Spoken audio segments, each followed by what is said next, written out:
Muy bien, adelante entonces, les saludo, les bendigo nuevamente a todos. Es un placer estar nuevamente después de una semana, compartir un nuevo taller de la Escuela de Oración.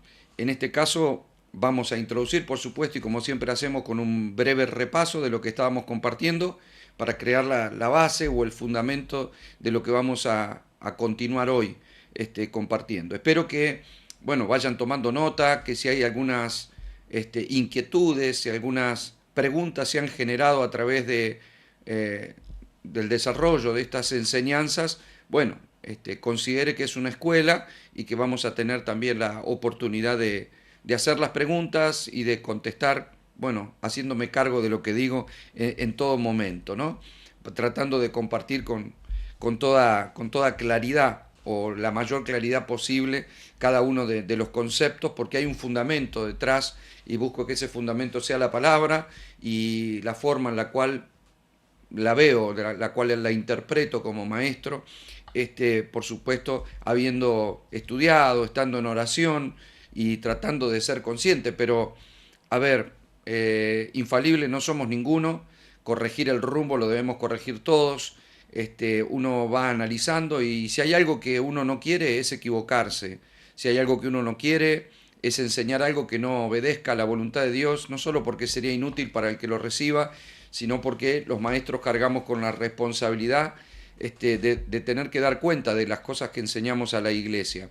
La Biblia dice que al que más se le da, más se le demandará. Por eso también es toda una responsabilidad cada vez que enfrentamos el tener que dar una enseñanza. Pueden pasar los años, puede uno adquirir un poco más de experiencia, puede adquirir uno un poco más, no sé, de capacidad en todos los sentidos, a través de los años de ministerio, pero creo que el temor sigue vigente desde el primer día, ¿no? De uno tratar de hacer las cosas con excelencia por amor a Dios y por amor a los hermanos que son los que van a recibir la enseñanza. Yo estuve compartiendo sobre los libros y hablamos de cómo Dios va tomando nota de cada cosa, que tiene él una capacidad administrativa o de gestión como creador de todas las cosas. Dice que no caerá un pajarito en tierra sin que Dios lo sepa, ¿no? Es como que Él es un Dios celoso de su creación y si un pajarito se mueve, Él lo sabe y por parte nuestra, bueno, no solo vimos y compartimos el Salmo 139, de qué manera cuando somos formados en el interior del vientre de nuestra madre, ahí ya está nuestro embrión viendo sus ojos, ¿no? Ya está viendo todo Él. Y cuando somos formados cada una de esas partes, porque esto no le ocurrió solo a David, sino a cada uno de nosotros, bueno, él lo sabía y dice que ya estaba escrito todo eso de nosotros, cómo sería, ¿no? Incluso Jesús dijo que cuando él vino, y lo leímos también, él venía a cumplir lo que estaba escrito de él. Es decir, algo está escrito y algo se está escribiendo. Se escribió todo lo que va a acontecer con nuestra vida y todo lo que implica nuestra vida. Para Dios no hay nada que le tome por sorpresa. Efesios 2 dice que Él ha preparado obras de antemano para que nosotros las transitemos. Él es el que anuncia lo por venir desde el principio, como dice el profeta Isaías. Él es el que nos marca un camino y ese camino no se va fabricando, como dice Machado en su poema que luego se hizo canción, ¿no? Caminante no hay camino, se hace camino al andar. Bueno, para Machado está bien, para nosotros no. Para nosotros el camino ya está hecho. Gracias a Dios nosotros transitamos en Él, el camino es Jesucristo. En Él andamos, vivimos y somos, y por andar en Él y en la voluntad de Dios, todo lo que hacemos entra en el marco del propósito eterno y entra conforme a su divina voluntad que ya está determinada, ¿no? Si hay una determinación personal en cada una de las cosas que hacemos, nadie está obligado a caminar en esa obediencia, muchos se desvían, muchos frenan ese propósito, lamentablemente no se dejan guiar por el Espíritu y bueno, pueden salirse de circuito antes de tiempo. De todas maneras, Dios no le tomará eso por sorpresa, no, ni siquiera Judas fue una sorpresa para Dios, como diciendo, no sabía que este hombre me iba a hacer eso. Bueno, sí lo sabía y sí ocurrió, y Jesús dijo, de lo que el Padre me dio no se me perdió ninguno, excepto el hijo de perdición, el que evidentemente ya había sido admitido sabiendo lo que iba a hacer. Entonces, Dios en su presencia, eso escapa a nuestra capacidad de comprensión, pero Dios en su presencia no solo sabe todo, sino que previene todo, maneja todo. Dios es el soberano, es extraordinario mirar su plan, ¿no? Y mirar su diseño. Así que vimos cómo en el libro se registran nuestras lágrimas, cómo en el libro se registran nuestras palabras. Dice que de toda palabra ociosa vamos a tener que dar cuenta. Imagínese usted, no vamos a perder nuestra salvación por eso. Pero cuántas veces decimos palabras que son ociosas, palabras inútiles, incluso palabras feas en momentos de enojo. Y bueno, el chisme, la murmuración, la crítica también se torna palabra ociosa, ¿no? Y la Biblia dice que daremos cuenta. Ahora, me da la sensación de que tenemos un concepto así como que todo eso se vendrá en el tribunal de Cristo y que el juicio a la humanidad se viene en el juicio final o el gran trono blanco, a donde sí, ahí habrá pérdida, ¿verdad? Pero tenemos esa sensación de que ese juicio, de que ese tribunal estuviera cerrado hasta que venga ese día, ¿no? Algún día daremos cuenta, hoy no. Bueno, ese es un error. Hoy el tribunal está tan activo como siempre. Por eso tenemos un intercesor, un mediador, tenemos un padre que es juez, un hijo que es abogado y la palabra que es la ley y el Espíritu que nos permite entender todo esto para que nosotros también sepamos comparecer ante ese tribunal, ante las situaciones y ante la adversidad. Estuvimos mirando cómo el libro de Lucas habla de la oración al Padre y cómo el libro de Lucas habla de la oración como a un amigo, acercarse a pedir un favor para un amigo, pero también cómo presentarse ante un juez, ¿no? Cuando habla la viuda de Lucas 18 que se acerca a un juez que no temía a Dios ni respetaba a hombre, sin embargo se acercó para pedir justicia de su adversario. Jesús dijo que de la misma manera que esa viuda hacía, Dios le daría justicia mucho más que un juez injusto que no teme a Dios, porque Dios es un juez justo y es nada menos que Dios, ¿no? Y dice, entonces, ¿cuánto más le hará justicia a sus escogidos, que claman a Él día y noche? Pero dice, cuando venga el Hijo del Hombre, hallará fe en la tierra, es decir, habrá gente que se habrá presentado ante un juez justo, que es nuestro Padre, buscando justicia. Bueno, ojalá que sí, ojalá que este despertar nos traigan a nosotros oraciones de legalidad, oraciones formales y oraciones con pedido de justicia, pero ese pedido de justicia tiene ciertos ítems, ciertos inconvenientes. No hay nada peor que pedir justicia y estar en injusticia, ¿verdad? O sea, sería como, no sé, algún prófugo que tenga pedido de captura del Interpol que le quiere hacer juicio a otro por una cuestión laboral. Imagínense que cuando se presenta su causa al tribunal, el tipo queda pegado de las pestañas y el preso va a ser él, porque se presenta con toda la injusticia, siendo un perseguido de Interpol que camina como fugitivo, pero se presenta ante el tribunal para hacerle juicio a otro. Imagínense que automáticamente el detenido va a ser él.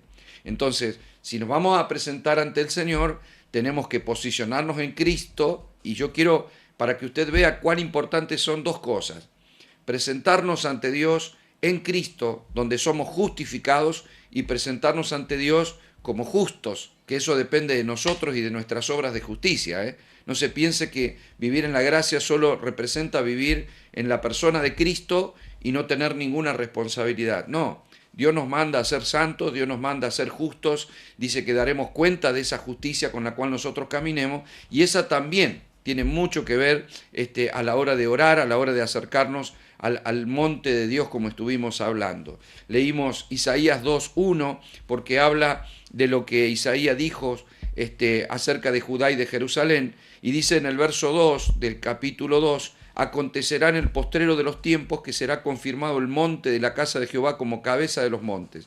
Yo le dije, monte es gobierno, y que será confirmado como cabeza significa que el gobierno, sobre todos los gobiernos, es el reino, es el monte del Señor. El pueblo de Israel pasó por montes naturales, es decir, estuvo en el monte Sinaí y Dios se manifestó en el monte, no en el valle. El monte siempre dice que es la habitación de Dios, que habita en los lugares altos, ¿no? Entonces el monte del Señor, así ellos como lo vivían de manera física, para nosotros es espiritual, es el monte del Señor. Y ahí dice también en el verso 4 que Dios se enjugará, dice, juzgará entre las naciones. Verso 4 del mismo pasaje: juzgará entre las naciones y reprenderá muchos pueblos y volverán sus espadas en rejas de arado y sus lanzas en hoces. Es decir, ¿desde dónde va a juzgar a los pueblos? Desde el monte, ese monte que es sobre todo monte. Bueno, ese monte que yo les dije cuando iba a la iglesia, escuchaba, ¿y quién subirá al monte de Jehová? ¿Y quién se sentará en el lugar santo, limpio de mano y puro de corazón? Bueno, yo les decía, nos daban masa porque se supone que el monte era una vez que nos salvábamos. ¿Y quién se salvaba? El limpio de mano y puro de corazón. Bueno, a ver, en este nuevo pacto tenemos que decir que el monte ya es la iglesia. Eso es cuando la iglesia ha tenido una mentalidad de dejar todo para el futuro, ¿no? El juicio va a venir en el futuro, el tribunal se va a abrir en el futuro, los que entran a vivir reino son los que se mueren, o sea, todo allá. O sea, acá no tiene ni sentido ni el venga a nosotros tu reino, ¿no? Porque si al reino voy a ir yo, ¿para qué tiene que venir el reino? Pero bueno, es porque tienen esa idea de que la iglesia no vive reino. Y yo no me voy a cansar de decirlo, el mundo no vive reino, porque el mundo no reconoce el gobierno de Dios. Reino es gobierno. La iglesia vive bajo el gobierno de Dios, y si no, no es la iglesia. Y si no lo hace por impericia o porque no sabe cómo hacerlo, bueno, no es que no es la iglesia, pero no está caminando en la plenitud del reino. ¿Sí? Por eso es muy visible cuando una iglesia no camina en la plenitud del reino porque no tiene gozo. El reino es justicia, paz y gozo del Espíritu. Es decir, el vivir en justicia, que es la obediencia a Dios, trae paz, y traer paz es lo que te permite gozo. Nadie tiene gozo cuando tiene una deuda que no puede pagar, porque no tiene paz y porque es injusto que no pague. Por ejemplo. Entonces, la iglesia muestra su plenitud cuando vive el reino, y ese reino se ve que se vive cuando alguien tiene gozo, cualquier circunstancia. Problemas, crisis, no crisis, más plata, menos plata, con trabajo, sin trabajo, con suegra, sin suegra, igual. El gozo es lo que te permite manifestar de que estás viviendo el reino. Hablo del gozo espiritual, no hablo de la gente que cuenta chiste y por eso se considera alegre. No estoy hablando de la alegría del alma, no estoy hablando de alegrías carnales, estoy hablando del gozo del espíritu que se puede sostener, incluso manifestar, porque es un fruto, ¿no? Figura en Gálatas 5 como un fruto del espíritu, y ese gozo es el que manifiesta estar viviendo en justicia y en paz, ¿no? Viviendo el reino. Entonces hoy estamos en el monte, somos el monte, porque el gobierno de Dios en la tierra está a través de su iglesia. Salomón edificó el tabernáculo, o sea, el templo en el monte de Sión. Se le llamaba monte de Sión al lugar alto de Jerusalén. Hoy para nosotros el monte de Sión es la iglesia, es el lugar alto de adoración. No hay lugar más alto en la tierra que la iglesia. ¿Sí? Entonces el Señor sí habita en las alturas, bueno, con el limpio de mano y puro de corazón, como dice Isaías. Bueno, se supone que nosotros hemos sido limpiados, ¿verdad? Tenemos un corazón nuevo, y nuestras manos son nuestras obras. Por la gracia del Señor y la sangre de Cristo, nuestras obras, cada vez que confesemos, están siendo purificadas delante del Señor. Aunque por medio del Espíritu que somos santificados, tenemos una gran responsabilidad de poder vivir conforme a lo que creemos. Creí, por lo cual hablé, creí, por lo cual viví. Isaías dijo: a la luz y al testimonio, si no han hecho conforme a la ley es porque no les ha amanecido. Bueno, de la misma manera, al que dice que cree pero vive como la mona y no como Cristo, es porque no le amaneció, es decir, no le resplandeció la luz todavía. Dice, pero no la está viendo. Por eso vive mal y no como debe vivir. Entonces dijimos que ya estamos en el monte, y ahí es donde transitamos el poder de la justicia y el poder de Cristo. Mire lo que dice el Salmo 110. Salmo 110, desde el verso 1, si usted me permite, la versión Dios habla hoy, dice: el Señor dijo a mi Señor, siéntate a mi derecha. ¿Quién ve usted ahí? El Señor dijo a mi Señor, Señor, Señor. El Señor dijo a mi Señor, siéntate a mi derecha. Indudablemente el Padre le dijo al Hijo, siéntate a mi derecha, ¿verdad? Perfecto. Hasta que yo haga de tus enemigos el estrado de tus pies. Es decir, hasta que todos, vos te sentás al lado mío, hasta que todos queden debajo de tus pies. Desde Sión el Señor te entregará. ¿Desde dónde? Desde Sión, desde el monte. El Señor te entrega el cetro, símbolo de tu poder. Domina pues a tus enemigos. Es decir, desde la iglesia vas a estar estableciendo y manifestando gobierno, porque ese es el monte que te ha sido dado en esta tierra, ¿no? Es la iglesia. Por eso la iglesia tiene un rol clave, un rol trascendente, es la que frena el misterio de la iniquidad, es la que va a frenar hasta que pueda la manifestación del anticristo, y luego, ante el engaño que provoque, ante el avance de las tinieblas, bueno, no queda otra que la venida del Señor, ¿no? Que cuando venga el Señor, bueno, ahí sí, que todo monte dice que se derretirá, Y si el monte es gobierno, usted tiene que creer que todo gobierno se derretirá delante de la presencia del Señor. Cuando dice todo monte será removido, está hablando de todo gobierno será removido. O sea, tenemos que lograr interpretar eso porque si no estamos pensando que se van a caer las montañas, que también va a haber algunos movimientos bastante violentos, pero no se trata de eso en este caso. Incluso, mire, cuando Jesús en Mateo 17 dice que reprende a un demonio, porque el demonio estaba perturbando a un muchacho, y los discípulos, bueno, no habían podido liberar en ese caso, ¿no? Entonces los discípulos, viendo de qué manera él echaba al demonio, le dice, ¿por qué nosotros no pudimos echarlo fuera? Y Jesús le dice, por vuestra poca fe, porque de cierto os digo que el que si tuviere fe como un grano de mostaza, diréis a un monte, pásate de aquí para allá y se pasará y nada le será imposible. Claro, nosotros siempre estamos pensando que vamos a correr una montaña con una oración y si no, no tengo fe, ¿no? Pero si monte es gobierno, lo que está diciendo es vos vas a poder terminar con el gobierno de una persona, en la vida del gobierno de un demonio, el gobierno de las tinieblas, en la vida de una persona por la fe que tenés. Es decir, eso tiene mucho más sentido, ¿no es cierto? Es decir, en la liberación lo que hizo Jesús fue un gobierno de un demonio que gobernaba a un joven fue echado fuera. Le quitó el gobierno de ese joven. Ahora ese joven será gobernado por Dios. Es decir, que estoy sacando el gobierno de las tinieblas de la vida de una persona y lo estoy moviendo. ¿Sí? Bueno, así también puede ser con nuestra familia. Hay que mover montañas. Yo me he cansado en la iglesia de cantar y mover montaña y nunca movemos ninguna cuando no sabemos entender el mundo espiritual. Ahora, cuando entendemos el mundo espiritual nos damos cuenta que sí, las montañas son removidas. Es decir, los gobiernos, la autoridad, la zona alta de adoración a Satanás son removidos también, para que quede el monte que es cabeza de todos los montes, el monte más alto. Si habrá comprado algún póster con el Everest ahí, hablando del monte de Jehová. Bueno, está hablando del gobierno de Jehová, está hablando del reino.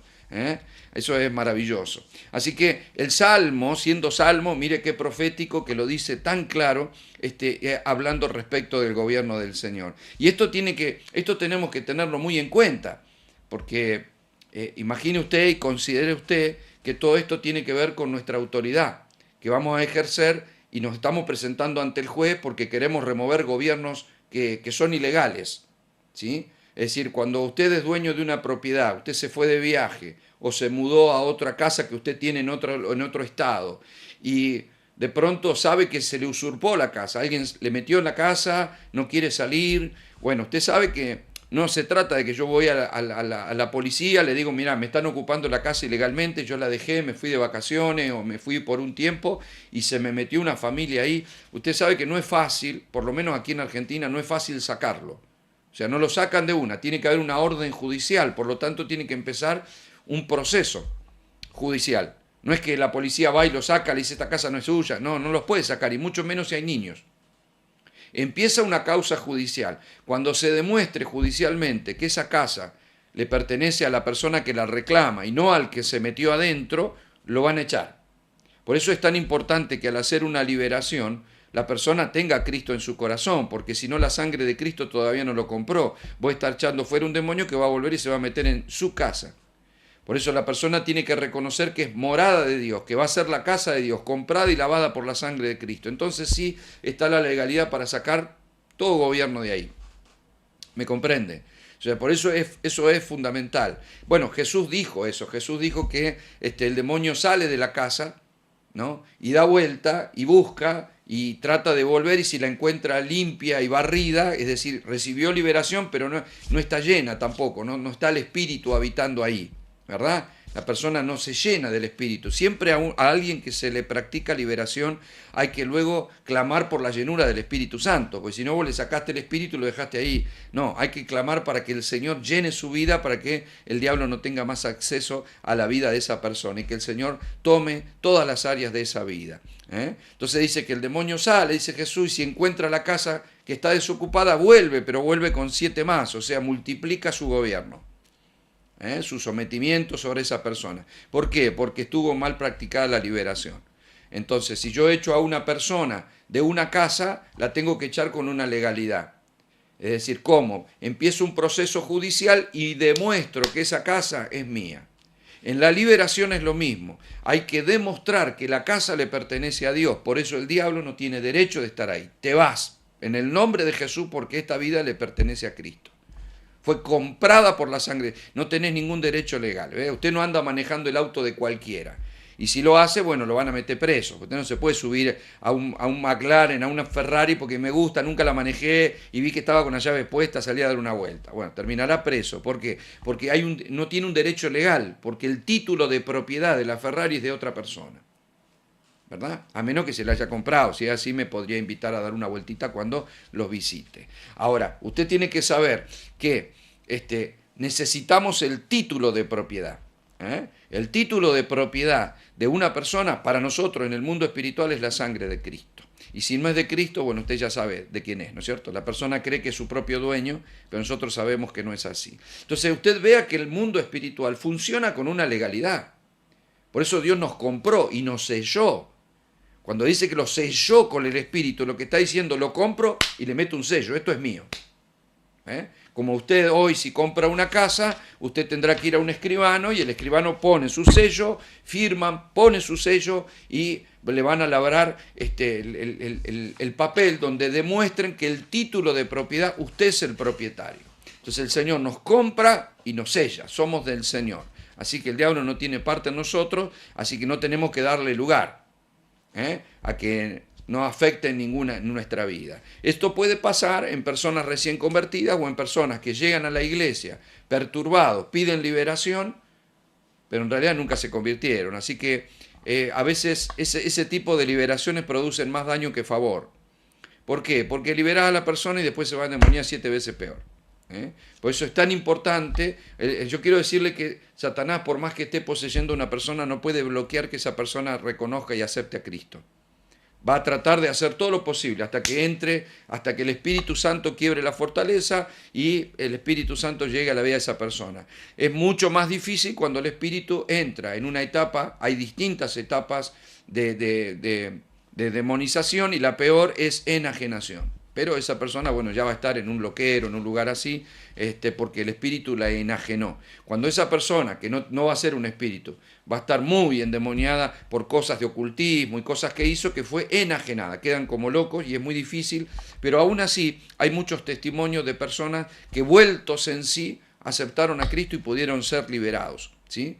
Pero es mucho más difícil.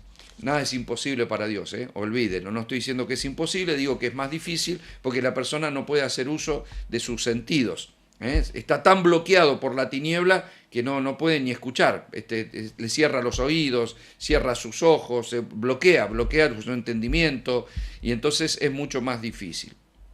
Ahora bien, volviendo entonces al monte, que es el gobierno, es ahí donde nosotros nos vamos a presentar en nuestra oración. Usted se pone a orar y usted cuando tiene una causa, usted ha actuado en justicia y le está ocurriendo una injusticia. Yo le ruego, mi amado hermano, estamos hablando con madurez, estamos hablando a personas que van madurando y por eso esta es una escuela. Yo le diría que entramos en algunos momentos a algunas materias universitarias, le diría, no de primaria, ¿sí? ¿Para qué? Usted tiene que actuar con prudencia. Usted no puede escuchar este taller y después salir, me presento ante el tribunal. O sea, yo le quiero decir que hay gente, para que usted considere esto, hay gente que hace juicio. Por ejemplo, hace poco aquí le hicieron un juicio a una persona que dio una noticia, le hacen un juicio por difamación y todo. En el juicio se comprobó que lo que dijo ese periodista era cierto. Por lo tanto, el periodista le hizo un retruque por haberle hecho juicio y el que le hizo juicio no solo tuvo que pagar todo, sino que le tuvo que indemnizar por daños y perjuicios. ¿Sí? O sea, perdió, tendría que haber dicho, ¿para qué hablé? Si era cierto, ¿para qué hablé? ¿No? Entonces usted no se puede presentar así como así, hacer juicio por todo, porque usted se convertirá en una persona esas que son indeseables, que andan haciendo juicio a todo el mundo y muchas veces no tienen ni razón. No, me tengo que presentar con una causa justa. Yo pocas veces me he presentado de manera muy solemne, con todos los protocolos necesarios, cuando vi que la obra era afectada, más que cuando es afectada mi persona. Porque cuando alguna persona ataca mi vida con mentiras, yo jamás iría a un tribunal a presentar a esa persona. Jamás. Jamás. Sí, pero me lastimó. No iría. Primero, si es un hermano que está equivocado, el Señor le mostrará que está equivocado. Y si no, él solo rendirá cuenta algún día. A mí no me... Lo que dice simplemente es una mentira y hasta ahí llegó, no afecta a la iglesia, me puede estar afectando a mí y todo depende su grado de difamación. Si esa difamación es alevosa, se mete en círculos o de pronto se hace pública y me están difamando, entonces bueno, sí puedo ser perjudicado y me voy a presentar a Dios que silencia a esa persona y basta. Basta porque detrás hay una operación totalmente diabólica. Pero cuando es una pequeña murmuración o me entero que alguien se fue de la iglesia enojado y no habló bien de mí, yo no diría nada. Y si es un impío, tampoco. Hay casos y casos, pero en la mayoría de los casos no diría nada porque siempre nos van a criticar. Hay gente que criticó a Jesús y Jesús dijo, Señor, perdona, no saben lo que hacen, ni siquiera cuando le robaron la ropa. ¿Sí? Si usted se convierte en una persona, ay, me robaron la remera, me presento ante el tribunal de Cristo, Padre, que me la devuelvan, y si no, que le queme las manos. Ya no funciona así.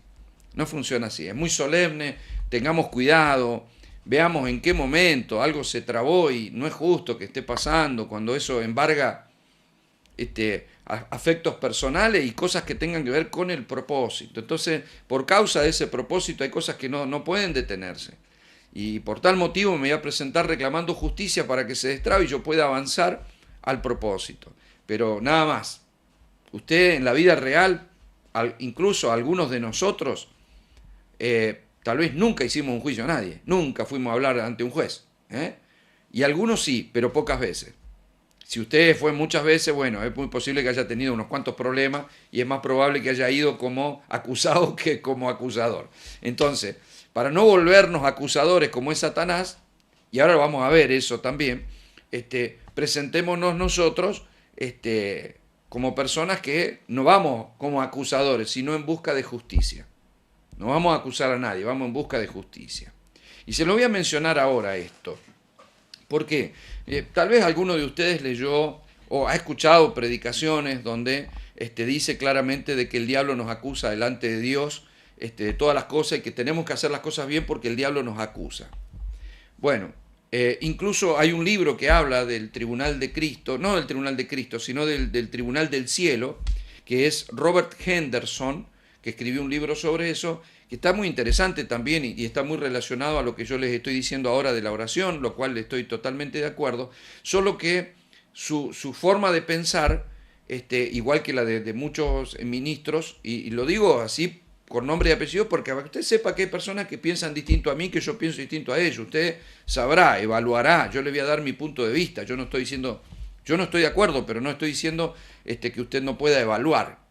Usted puede evaluar, indague, estudie, analice, yo le voy a dar mi punto de vista.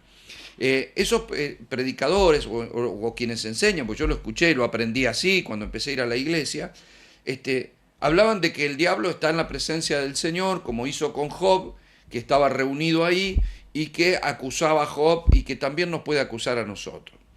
Bueno, yo digo que no, que eso es antiguo pacto. Bueno, en el caso de Job ni siquiera antiguo pacto, porque fue el primer libro escrito de la Biblia, incluso antes de Abraham, se entiende que, de la historia de Abraham, se entiende que fue el libro de Job. Entonces no se sabe bien cuándo pasó eso. Lo cierto es que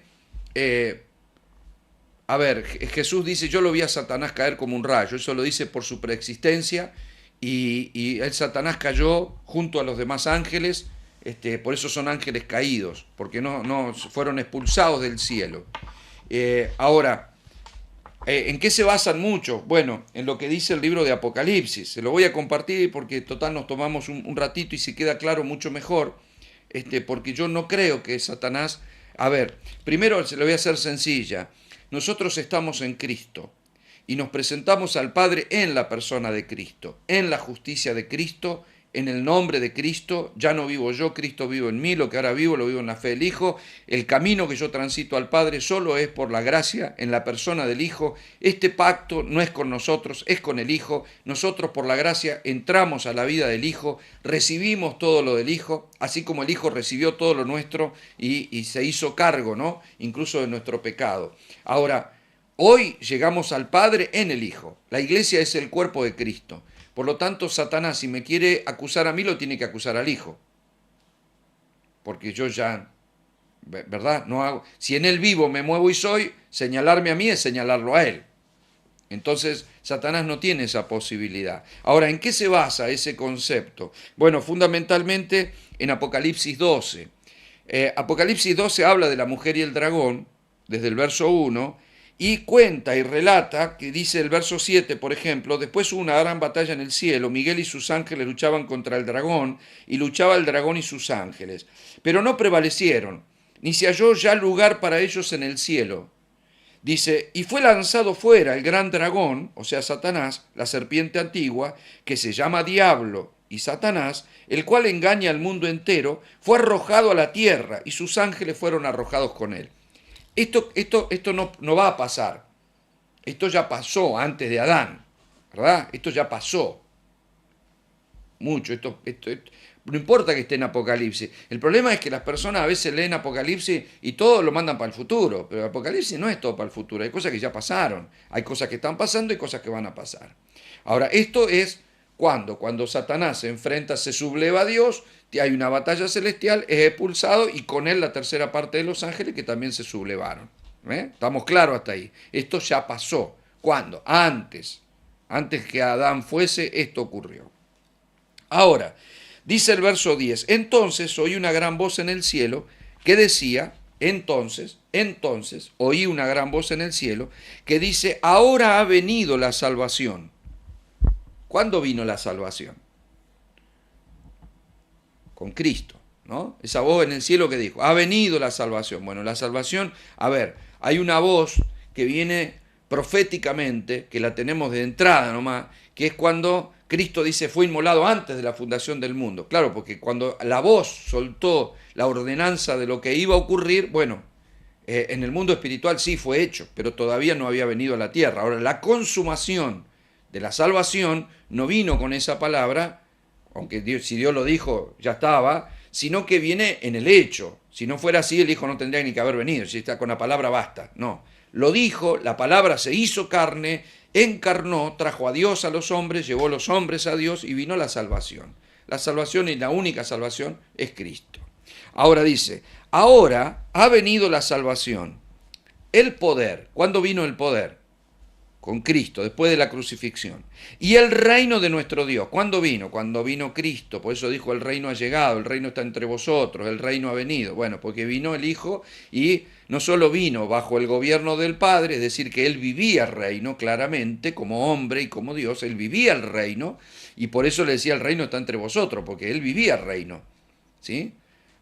Ahora, cuando Él se va, Él se imparte a la iglesia y la iglesia siguió funcionando y viviendo reino. ¿Por qué? Porque ahora, teniendo la sangre de Cristo, ya habían sido justificados, teniendo el Espíritu Santo, serían conducidos a toda verdad y justicia. En otras palabras, serían gobernados. Antes no podían, porque indudablemente terminaban desobedeciendo. Pero ahora les otorgada la santidad y les otorgada la capacidad de la obediencia.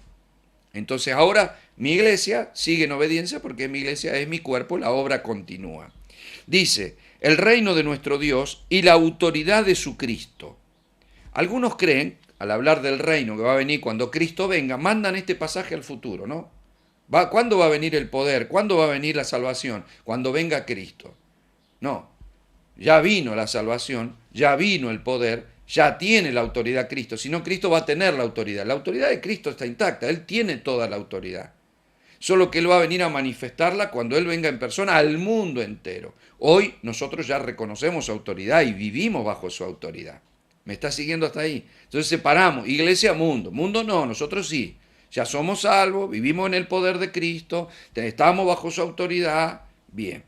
Dice, porque ha sido lanzado fuera el acusador de nuestros hermanos, el que los acusaba delante de nuestro Dios día y noche. ¿Cuándo vino la salvación? Cuando vino Cristo y fue crucificado. ¿Cuándo vino el poder ahí? ¿Cuándo vino la autoridad ahí? ¿Cuándo vino? Bueno, ahí. Bueno, fue echado fuera. Satanás fue vencido. Usted debe saber que todo principado, toda potestad y todo decreto que nos era contrario fue... Bueno, si eso fue anulado, los decretos que nos eran contrarios son acusaciones. ¿Sí? Todo principado, toda potestad, todo decreto que nos era contrario. Bueno, eso que fue anulado en la cruz, no que va a ser anulado, fue anulado. Cuando ya no hay un decreto, no hay una acusación, no hay una... Ya está. Satanás acusaba, ya no puede acusarnos delante del Padre, porque, claro, él acusaba ante el no cumplimiento de la ley. La ley, voluntad de Dios. No cumple la ley, tiene derecho. O sea, es como si yo paso un semáforo en rojo y de pronto alguien señala y se pasó en rojo. Me está acusando y tiene razón, me hacen la multa. Ahora, si sacaran el semáforo, es decir, la ley fue abolida, se sacó el semáforo, yo paso a la calle, ¿quién me va a acusar? Si venido la gracia, no es que la ley, no es que la ley fue abolida, pero en el cumplimiento de Cristo ya no hay error. ¿Por qué? Porque para señalarme a mí lo tiene que señalar a Cristo y Cristo nunca pasó un semáforo en rojo. ¿Me comprende, verdad? Por eso somos justos y no podemos ser acusados. Acá dice que fue lanzado fuera el acusador de los hermanos. Y ellos le han vencido por medio de la sangre del Cordero y de la palabra del testimonio de ellos y menospreciaron su vida hasta la muerte. Acá, ¿qué encontramos? Bueno, primero, que tomamos la cruz y le entregamos nuestra vida a Dios, renunciando a nuestro derecho de vida. Ese es el verdadero portal del Evangelio. Y nosotros le hemos vencido por la sangre, porque la sangre nos justificó, nos limpia y nos cubre. Ya no hay forma de que me vea, no puede haber pecado en mí porque la sangre me limpia de todo pecado, no que tapa, como hicieron los corderos con la sangre derramada en Egipto, pintaron los dinteles y eso era una identificación. No, lo nuestro es mucho más profundo que eso. La sangre de Cristo es la que quita, la sangre del cordero era la que tapa. El cordero, cualquier cordero que sacrificaban, tapaba el pecado del pueblo para preservación de vida. Es decir, que cuando Cristo fue al Padre y presentó la sangre perfecta, entonces esa sangre es la que quita. Por eso Juan no dijo, ahí está, ahí con vosotros el Cordero que va a tapar el pecado del mundo. No, es el que quita, es el que quita. Entonces, ¿con qué le han vencido todos los que eran acusados? Y bueno, con la sangre no hay más nada que acusar. Y con el testimonio, fíjese que dice, pues le han vencido por medio de la sangre del Cordero y de la palabra del testimonio de ellos. Acá es donde quiero que usted comprenda de que nosotros, testimonio es testificar. Usted se presenta ante un juez para testificar. Y esto es clave. Usted dice, bueno, pero si no hay un acusador, entonces ¿cuál es el problema? Nosotros tenemos confrontaciones aquí, con el reino de las tinieblas. Entonces sí hay situaciones que son a veces espirituales y muy diabólicas y usted no piensa que somos atacados a través de hechicería, de brujería, de cosas que nos hacen, que nos tiran, del mundo espiritual que se levanta, de potestades y principados que no son las que están sometiendo a la iglesia, no, están atacando. O sea, yo tengo la victoria, eso no significa que el diablo no tire para atacarme, me tira para atacar. Ahora, si yo estoy bien, si camino en justicia, si yo soy más que vencedor, a mí no me puede tocar más que lo que Dios permita en determinado momento, pero yo soy más que vencedor. Eso no implica que se impida el ataque. Es decir, si el diablo pudiera destruirme, ya me hubiese destruido. A él no le agrada ni que viaje, ni que predique, ni que enseñe. O sea, si lo pudiera hacer, ya me hubiese matado. Él no puede, más que lo que Dios permita en determinado momento. O por el derecho legal que yo le dé abriendo puertas. Al que aportillare vallado, le morderá la serpiente. Por eso Pablo dice, no ignoramos la maquinación del diablo, y Pedro dijo, anda como león rugiente buscando. Ahora, buscando no significa te va a devorar, significa tener cuidado, no le abra la puerta al león, porque entonces sí. Por eso debemos vivir en justicia, porque sí él anda, pero no anda en el tribunal del Padre acusando, no. Anda en la tierra, fue echado a la tierra, fue caído, y por eso gobierna sobre las personas o sobre los seres humanos o los hombres caídos, ¿no? El hombre caído, de naturaleza caída. Bueno, ¿por qué? Porque él le quitó el poder adámico y gobierna al hombre, pero no a la iglesia, porque la iglesia no es el hombre caído, la iglesia es el hombre levantado y posicionado en Cristo. Entonces quedó Cristo, que es la iglesia también, luego viene Satanás y luego viene la gente de naturaleza caída. Desde ahí abajo nos sacó Dios y nos puso en Cristo Jesús. Nos sentó en lugares celestiales en Cristo Jesús y por eso tenemos la capacidad de gobierno. Ahora tenemos autoridad. Antes no teníamos, estábamos bajo autoridad. El mundo entero está bajo el maligno. Nosotros también estábamos ahí. ¿Qué hizo Cristo? Nos sacó, nos metió en Él, nos dio su poder, su autoridad y su posición, entonces ahora nosotros tenemos un poder de autoridad. Ahora, que la tenga no significa que yo la ejerza o la haga valer. Hay personas que no saben cómo gestionar su autoridad. Por eso es tan importante en el reino comprender esto.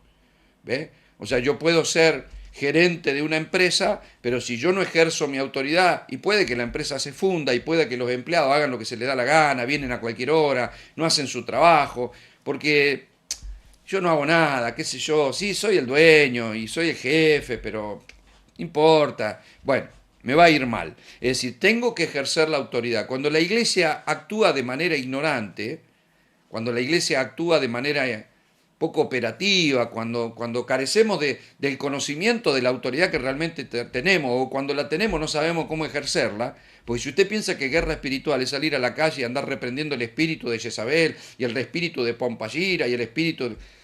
O sea, yo quiero decirle que el diablo no es omnipresente. O sea, si usted está en su casa, y si su casa es un ámbito de Dios, no reprenda a Satanás porque no está ahí adentro, tampoco lo escucha, así que le está hablando al viento, está hablando... Dios lo mira y le dice, está hablando pavada si no está ahí. Ahora, usted a Dios, en cualquier lugar del mundo que usted esté, le dice Señor. Y el Señor dice, ¿eh?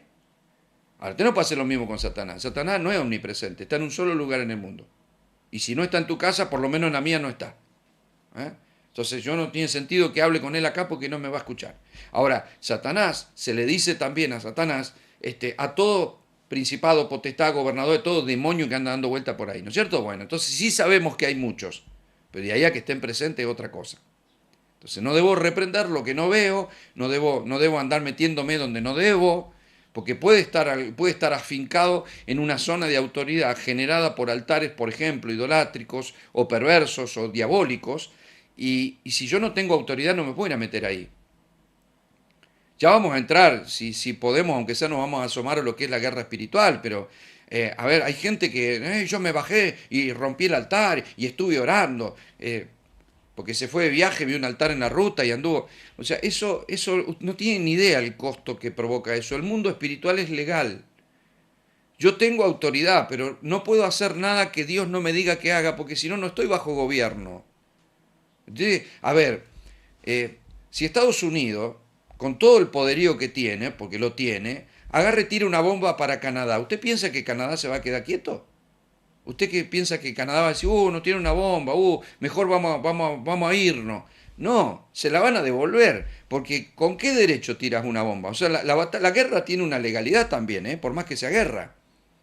Por eso hay juicios de guerra y por eso hay presos de guerra y por eso hay acciones que son ilegales, porque hay ciertos códigos, aún en la guerra. ¿Verdad? La guerra espiritual, mucho más. Hay códigos. O sea, si un altar no es mi territorio, por ejemplo, una vez vino una gente a visitar la ciudad, y de pronto estábamos comiendo y yo lo veo en un parque que estaban allí orando y reprendiendo, y dice, no, porque vimos que hubo acá un sacrificio de niños y qué sé yo, y todo. Y digo, pero ¿y quién los auspicia a ustedes? O sea, ¿quién es tu sponsor? ¿Eh? No, porque en el nombre de Jesús... A ver, si vos no vivís en esta ciudad, a lo sumo tendrías que haberme dicho, pastor, nosotros vimos tal cosa, pero el que tiene autoridad en esta ciudad soy yo. En este caso, porque si yo por ejemplo, yo voy a predicar a muchos lugares, yo nunca voy a una ciudad y me meto a hacer guerra espiritual. No, porque estuve ahí en California o estuve ahí en España, en Orihuela, y estuve haciendo guerra espiritual y subí a los montes, reprendí al diablo, lo eché porque hace muchos años que estaba haciendo. ¿Quién te auspicia? O sea, primero te tenés que poner bajo autoridad, no importa que vos vayas como una autoridad espiritual de una casa. Yo voy como autoridad espiritual de una casa o de un ministerio, pero me pongo bajo esa autoridad espiritual territorialmente. Es decir, territorialmente la asignación te fue dada, yo te puedo aconsejar, te puedo ayudar, puedo orar, te puedo ungir, todo lo que vos quieras, pero hay una autoridad. Si Dios no, siempre va a usar la legalidad. Entonces no me puedo mandar a hacer cualquier cosa. Yo a veces viajo, veo altares en la ruta, los dejo ahí, ni los reprendo a la pasada porque no es mi tema, no, o sea, a mí no me va a tocar. Y usted dice, sí, pero le hace daño a las personas. Bueno, si Dios me manda a hacer algo, entonces lo haré. O sea, Gedeón peleó y venció un ejército de los madianitas con semejante poder porque Dios lo mandó, no porque se levantó un día, tengo ganas de pelear y en el nombre de Dios vamos a sacar a todo el enemigo. No, de hecho él ni quería hacerlo. Dios lo mandó y dijo, vas y peleás, y le dijo cómo. Entonces, si Dios te dice que hagas algo, yo he visto, por ejemplo, gente que dice, vamos a hacer un acto profético en la ciudad, y vamos a tirar esto, y vamos a tirar aceite, y vamos a tirar agua, y vamos... Yo no estoy en contra de nada de lo profético cuando Dios es el que lo dice. De lo contrario no es profético. Hay gente que piensa que lo profético es todo lo que se le viene a la gana, como tiene el Espíritu Santo. Entonces profético que es todo lo que se me ocurre. Y hay elementos proféticos, porque el grano es profético, la sal es profética, el agua es profética, el aceite, entonces vamos a tirar. Y yo le diría, mejor se haga una ensalada y se quede en casa piola, a menos que Dios le diga. Si Dios te dijo que tires aceite, tiralo, yo no me meto, porque Dios es soberano para hacer lo que se le da la gana. De hecho, cuando vamos a la Biblia, Dios hizo hacer cada cosa, que si estuviera un hombre pensante le diría, no, Dios no hace esas cosas, Dios hace lo que se le da la gana. Así que yo no estoy en contra de nada, yo creo todo, yo creo, es más, he hecho cosas locas que ni las voy a contar, porque si las cuento vas a decir, vos está loquito, pastor, y bueno, pero en ese momento tuve la certeza de que Dios lo dijo y lo hice, punto. ¿Ves? Si tengo la certeza de que lo... Ahora, me puedo equivocar, bueno, pero Dios sabe que me estoy equivocando y no haría eso. Haría eso en un acto profético, en una guerra, no en una guerra espiritual. Las batallas espirituales no se deben enfrentar así como así, andar gritando, porque hay gente que se junta en un salón, hace guerra espiritual y grita, y reprendemos toda potestad y todo, y vos las ves, reprendiendo a cualquier demonio, y después se van a la casa como si nada. Y esto es como tirarle una bomba y esperar que no me la devuelvan. Te la van a devolver. O sea, haga la prueba, a ver, todo hombre salga a la calle y cuando pase por algún grandote, porque ya que te metes con algún principado, alguna potestad, cuando veas algún grandote de 2 metros, pegarle una cachetada en la oreja. Y después seguir caminando como si nada. Usted va a aprender con el maestro, usted confíe. Usted no se va a olvidar nunca más de la enseñanza tampoco. Usted va a aprender una lección que nunca se la va a olvidar. Usted pase y dice, pastor, se puede, usted hágalo porque la enseñanza tiene un... Pase por unos grandotes y pega una cachetada y sigue caminando como si nada. Después, bueno, después me cuenta cómo le fue. Y después te voy a decir, según lo que me cuente, te voy a decir, bueno, igual es el mundo espiritual. Usted no puede hacer eso sin saber que va a haber repercusiones, a menos que Dios me mande, porque cuando Dios te manda a pegar un cachetazo no se levanta más.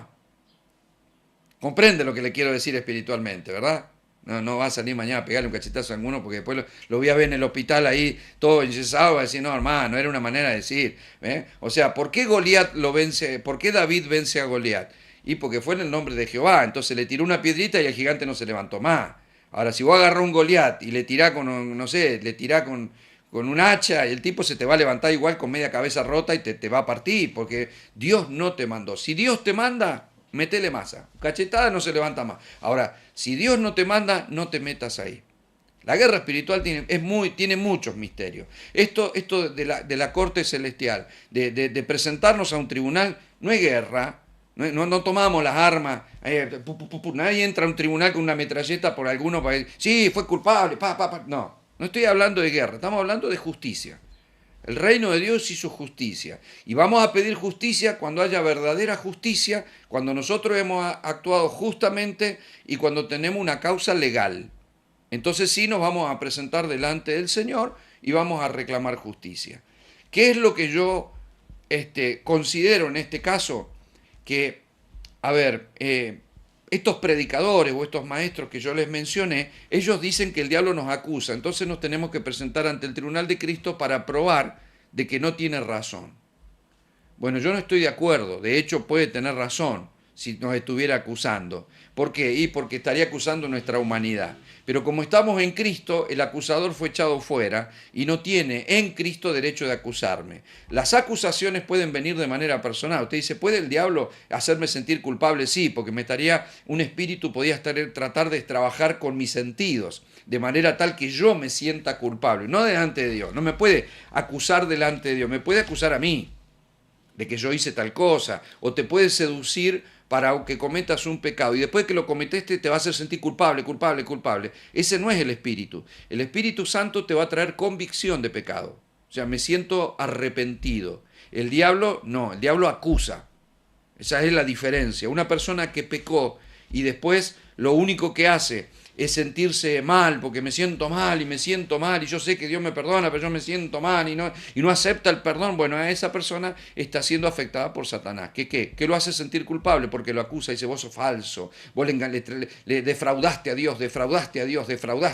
Y eso amado, en el mundo espiritual puede dañar un corazón. Pero delante de Dios no. Mire, de hecho Pablo hizo una referencia a esto, porque Pablo en Romanos 8:33 dijo, ¿quién acusará a los escogidos de Dios? Lo pregunta, y luego dice, Dios es el que justifica. ¿Quién condenará? O sea, hablando de un tribunal, ¿quién te va a condenar como culpable? Nada, porque Cristo es el que murió, más aún el que también resucitó, el que además está a la diestra de Dios, el que también intercede por nosotros. Es decir, ¿quién nos separará del amor de Dios? Nadie. ¿Quién acusará a los escogidos? Nadie. Nadie. El diablo no nos puede acusar delante del Padre. Le vuelvo a repetir para que usted vea cómo funciona. Si puede, terráqueamente, si usted quiere, tratar de hacernos sentir culpables por algo que nosotros hicimos y bueno, nos sentimos mal por lo que acabamos de hacer, pero nunca esa acusación es delante del Padre. Ellos consideran que sí, bueno, yo considero que no, usted evalúelo. Yo creo que al tribunal me presento porque hay una causa terrenal, pero que nuestro Dios, que es espiritual y que nos ha dado a la vida integral y que nos ha dejado en esta tierra, nos permite presentar una causa legal delante del Señor para que algo que está trabando el propósito, que me tiene por justo, que es injusto que me esté pasando, que el diablo está usando sus artimañas en la tierra, o que personas con cierta malicia están atacando nuestra vida y frenando el propósito, frenando nuestra economía que necesitamos para el propósito, o haciendo ciertas maldades, nosotros podamos delante de Dios, Señor, hazme justicia de mi adversario. Usted recordará que no tenemos lucha contra sangre y carne, ¿verdad? Cuando yo digo de personas que nos ataquen, hablo que hay un ataque espiritual. Y entonces el Señor le pondrá límite a esos espíritus inmundos para que solo sean vencidos. De la misma manera que hubo batallas en el antiguo pacto, toda la escritura fue útil para redarguir, corregir e instruir en justicia, y todo eso fue escrito para enseñarnos a nosotros. Si nosotros enfocamos esto espiritualmente, vamos a ver cuántas historias escritas en el Antiguo Testamento de los diferentes pactos, como yo se los enseñé, tienen riqueza espiritual para nosotros si sabemos verlo. Nosotros podemos vencer, trasladar gobiernos, mover montes, derribar principados, derribar potestades, frenar el ataque del enemigo. Es más, podríamos hacerlo a nivel ciudad si la iglesia se uniera y entendiera esto. Podríamos hacerlo a nivel nación si la iglesia se uniera y entendiera esto. Pero ¿sabe qué? Un reino dividido no puede prevalecer. Por eso cuando la iglesia no se une, si dos no se ponen de acuerdo, Jesús dijo, si no está de acuerdo con tu hermano, ni me traiga la ofrenda. Imagínese presentarse ante el tribunal. Imagínese usted que presentáramos una causa para que un gobierno corrupto, como ha ocurrido en Argentina, como ocurre, para ser sincero, entonces de pronto hablamos los pastores de Argentina y decimos vamos a pedir por justicia para que el gobierno que opera bajo principios diabólicos, porque hay principios diabólicos, imagínense, hay cosas terribles que están pasando, si yo se las cuento usted va a ver al diablo sentado en el sillón de Rivadavia. Así que vamos a orar, vamos a presentarnos delante del tribunal de Dios, porque Dios ha bendecido proféticamente a esta nación y vamos a declarar que el diablo suelte esas cosas que está haciendo y esas ideologías de género y el aborto y esto y aquello. Presentamos un expediente, armamos una causa con pruebas contundentes, las presentamos ante Dios y vamos los abogados, nos unimos en oración a presentarle algo delante del Señor. Ahora, imagine usted una situación igual en el mundo natural, donde se presentan ante un juez 60 abogados. Ahora los abogados entre ellos están peleados por los honorarios, por las que son de diferentes estudios, porque tienen distintas ideas, distintas ideologías, distintas maneras de hacer alegatos. O sea, el juez lo escucha a los 60 abogados y dice, bueno, después que se pongan de acuerdo entre ustedes, vengan a pedirme algo, porque no los entiendo, hermano. Yo no me voy a poner a juzgarlo a ustedes porque se presentan 60 delante mío para acusar a uno y se supone que entre ustedes están todos peleados. Como bolsa de gato, me quieren levantar una causa contra otro. A ver, pónganse de acuerdo. Háblenlo, oren, reúnanse, negocien. Pero cuando se ponen de acuerdo, venga y hablamos, porque así no se puede. Imagínense, 60 abogados todos haciendo alegatos diferentes, acusaciones diferentes. Eso es lo que pasa en la iglesia. Pues yo decía, ¿por qué no funciona? No, no es que no funciona, es que es injusto que nos presentemos incluso en oraciones grupales donde nos tomamos 5 de la mano y decimos, vamos a orar. Y hay problemas porque uno tiene envidia del otro, porque el otro está enojado, porque alguno está ofendido, porque alguno tiene pensamientos que no debe tener. ¿Y para qué se agarran de la mano para presentarse delante de Dios? ¿Sabe cuántas oraciones quedan truncas?